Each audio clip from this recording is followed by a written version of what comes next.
I'm Jim Gilbert, and I've had a wandering minstrel kind of a career in journalism, which began in Provincetown, Massachusetts, at a newspaper that doesn't exist anymore, but a very old at the time rag called the Provincetown Advocate. And my work there for a few years and helped start a new edition of the magazine in the next town, the newspaper in the next door town of Wellfleet, Massachusetts. And then I moved to Puerto Rico for a couple of years to become a reporter and later editor of a large English language newspaper in San Juan called Caribbean Business.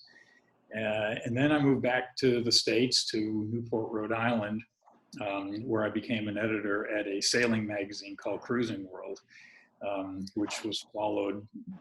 by a stint of 3 years as the editor-in-chief of a book publishing company associated with Cruising World, about publishing books about what you need to know and do,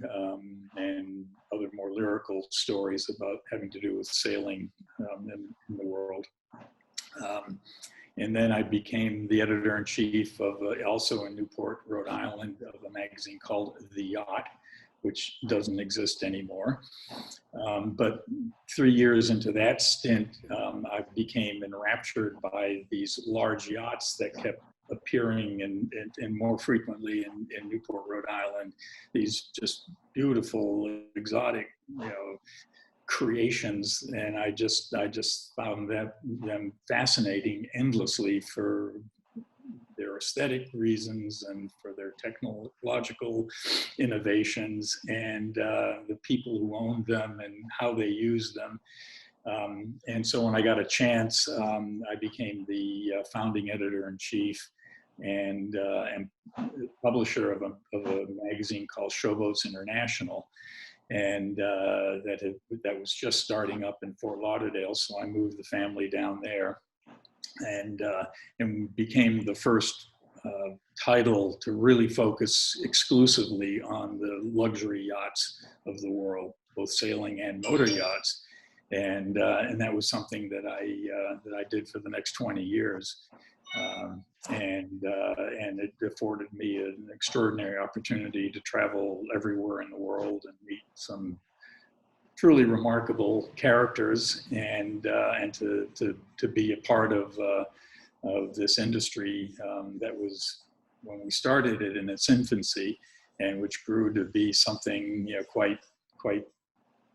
different from anything that had existed in the field of in the maritime world up to that point. And when I finally sold the magazine,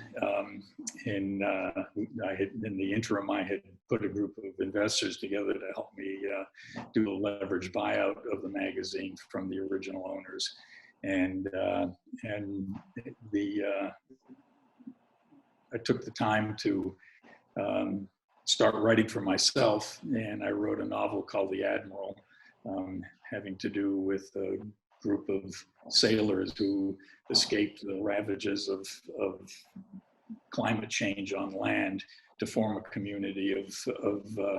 kindred souls out in the middle of the ocean, where they could be safe from disease and the rising waters and all the horrible things that happen to